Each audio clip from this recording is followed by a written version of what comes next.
예수님의 이름으로 기도하옵나이다. 아멘. 사랑하는 성도님들, 우리는 세상과 구별되게 살도록 하나님께서 부르셨는데, 세상과 구별되게 살기 위해서는 세상하고 거리를 두어야 한다라고 생각할 수 있습니다. 그래서 세상 속에서 일하는 것, 세상 속으로 들어가는 것을 두려워하는 경우도 있습니다. 또 오늘 본문 말씀을 보면 하나님께서 야곱의 가족들을 애굽으로 보내십니다. 애굽은 세상을 상징하는 것처럼 읽힙니다.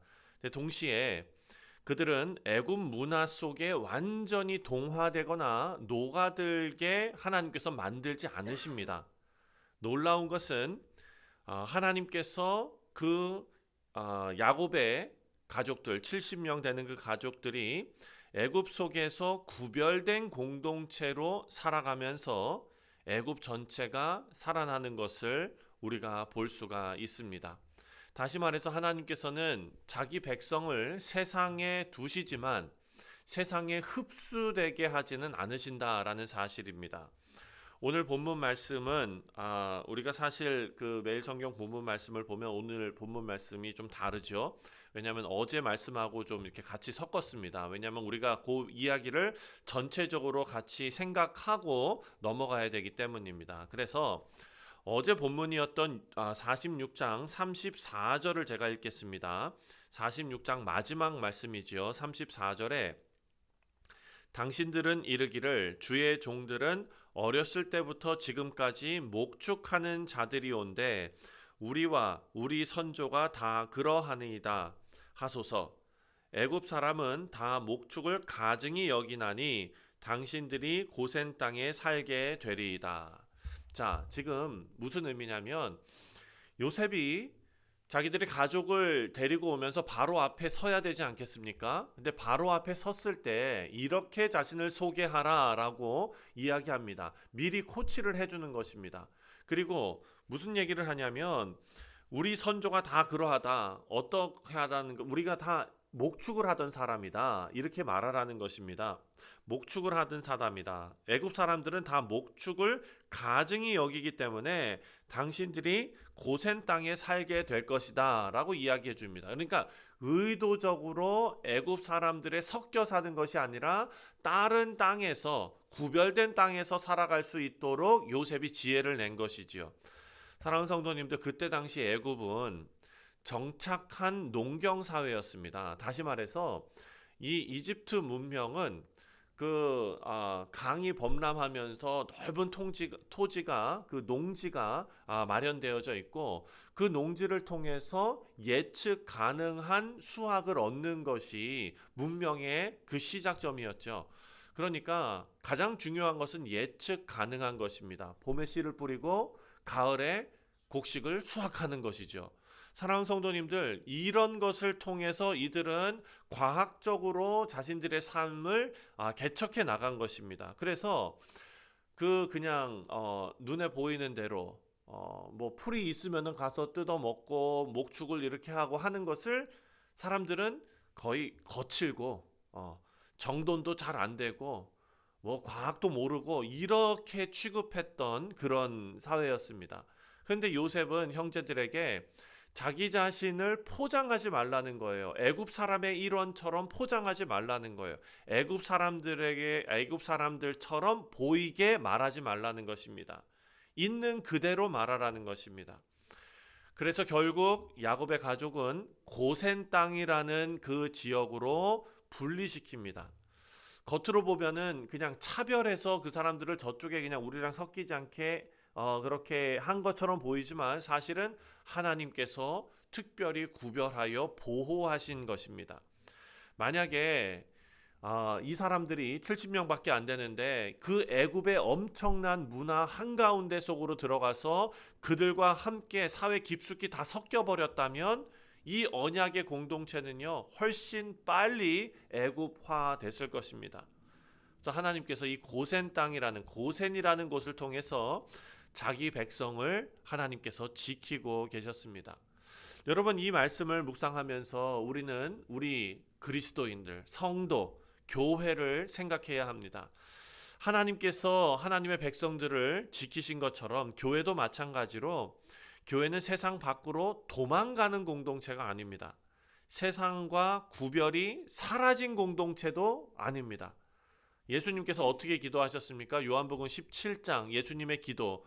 그 기도를 보면 내가 비옵는 것은 그들을 세상에서 데려가시기 위함이 아니요 다만 악에 빠지지 않게 보전하시기를 위함이니. 무슨 말입니까? 예수님께서 이제 모든 일을 다 이루시고 하늘로 승천하실 때에 그리고 하나님 앞에 기도하시는 교회를 위해서 기도하시는 그 말씀을 보면 예수님께서 기도하시는 그 교회는 세상에서 데려가는 것, 그러니까 세상과 분리돼서 어디 수도원처럼 이렇게 살아가는 것이 아니라 세상 속에서 살아가는데 악에 빠지지 않게 하나님께서 보전하시기를 원한다라고 기도하셨습니다. 다시 말해서 곳에는 그냥 사람들이 살아가는 거주지가 아니라 하나님께서 언약 백성을 보존하시는 자리였습니다. 교회가 마찬가지입니다. 이 세상에서 살아가지만 하나님께서 언약 백성으로 우리를 부르시고 구별하시고 거룩해 하시고 그 거룩을 세상 속에서 빛을 발하며 살아가게 하시는 믿음의 공동체인 줄 믿습니다. 두 번째로 하나님께서는요 이런 교회를 통해서 구별된 하나님의 백성들을 통해서 세상을 축복하십니다. 오늘 본문 7절입니다. 7절에 요셉이 자기 아버지 야곱을 인도하여 바로 앞에 서게 하니 야곱이 바로에게 축복하매. 여러분 이거 재밌는 상황 아닙니까?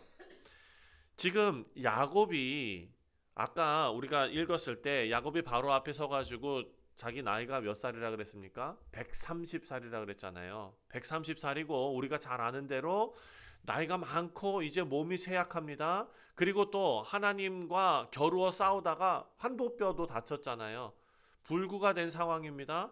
그 상황만 보면 지금 바로는 세계 최강 제국의 왕 아닙니까? 그리고 야곱은 지금 몸도 불편하고 연로하고 그리고 저쪽 기근 때문에 지금 레퓨지잖아요. 레퓨지. 네. 그렇게 지금 온 상황입니다. 그러니까 지금 우리가 거칠게 표현하자면 세계 최강대국인 미국 대통령 앞에 저쪽에 지금 망명을 와가지고 레퓨지 한 명이 그 앞에 선 거예요. 근데 이 상황에서 누가 누구를 축복합니까 지금? 야곱이 바로를 축복합니다. 너무 재밌는 상황이에요. 근데 오늘 말씀을 보니까 야곱이 바로를 두 번이나 축복했다. 그러니까 축복했다고 두 번을 지금 반복해서 기록해 놓고 있습니다.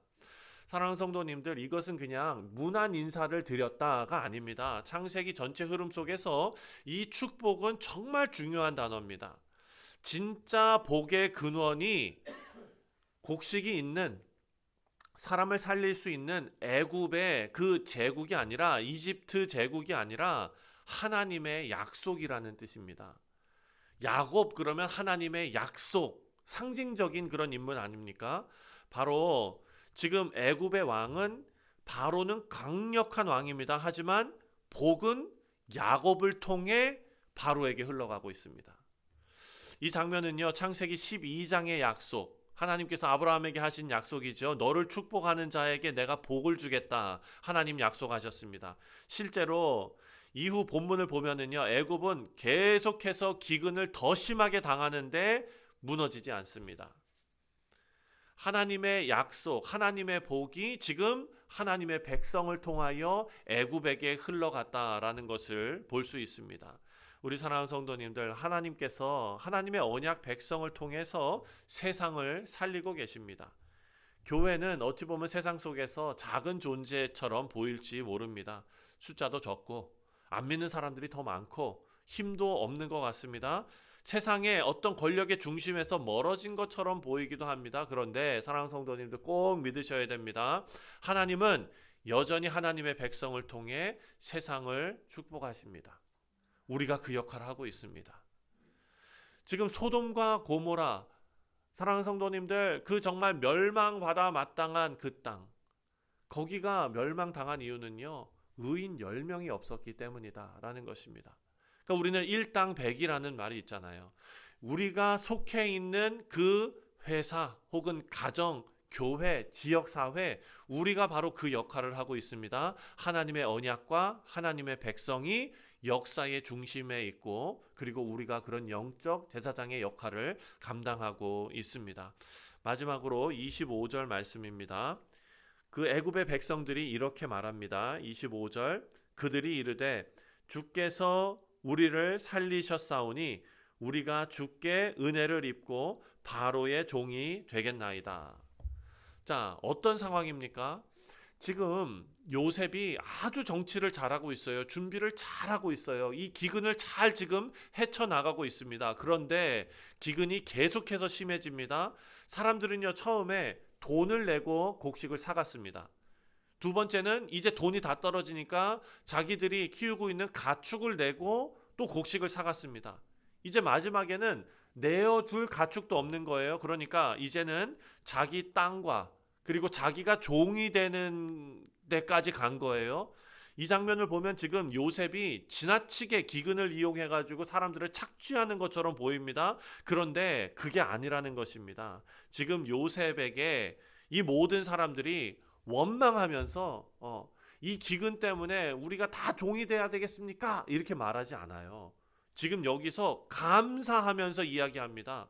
뭐라고 얘기합니까? 25절 말씀에 주께서 우리를 살리셨사오니 이렇게 말합니다. 고마워하고 있습니다. 지금 요셉은 양식을 제공하고 씨앗을 제공하고 세금도 착취하는 것이 아니라 20%만 받고 나머지 80%는 그들이 갖게 하는 것입니다. 그리고 그것으로 또 농사를 지을 수 있도록 돕고 있습니다. 사랑하는 성도님들, 사람들이 마지막에 당신이 우리 생명을 살렸다라고 고백하고 있습니다. 이 고백이 나중에 가서 요셉은 누구의 그림자입니까? 예수 그리스도의 그림자잖아요. 우리의 고백이 어떻게 해야 됩니까? 예수님 앞에 주님께서 우리의 생명을 살리셨습니다. 이 고백이 우리에게로부터 나오게 됩니다. 모두 영적인 기근 안에 살아가고 있습니다. 영적으로 다 말라 비틀어 죽을 수밖에 없는 존재예요. 그런데 예수님께서 오셔서 우리의 생명을 살리셨습니다. 영혼에 생기가 있게 하셨습니다. 요셉이 애굽을 살렸고 예수 그리스도께서는 죄와 죽음 아래에 있는 세상을 살리셨습니다. 말씀을 맺습니다. 우리 사랑하는 성도님들, 애굽에 내려간 야곱의 가족들, 고센에 머물게 하시지만 그 고센에 머물므로써 그리고 야곱의 아들 요셉을 통해서 하나님께서는 애굽을 살리셨습니다. 구별되게 하시지만 이 세상을 축복하셨습니다. 그리고 그리스도께서 그 일을 더 큰 범위 안에서 이루어내셨습니다. 교회가 바로 그 예수님을 따라서 오늘도 세상 속에 살아가는 존재입니다. 세상과 똑같아지는 그런 존재가 아니라 구별된 모습으로 세상의 복의 통로가 되는 우리 모두 되시기를 주님의 이름으로 축원드립니다. 기도하겠습니다. 하나님 아버지, 은혜와 사랑에 감사를 드립니다. 우리를 세상 속에 두셨는데 세상에 속한 자로 살게 하지 않으셨습니다. 아버지, 이들이 고센에 머물면서도 애굽을 살리게 하셨던 것처럼 우리 교회도 세상 가운데 생명의 통로, 복의 통로가 되게 하여 주옵소서. 우리의 삶을 통해 하나님의 복이 흘러 넘치게 하여 주옵소서. 감사드리오며 예수님의 이름으로 기도하옵나이다. 아멘. 하늘에 계신 우리 아버지여,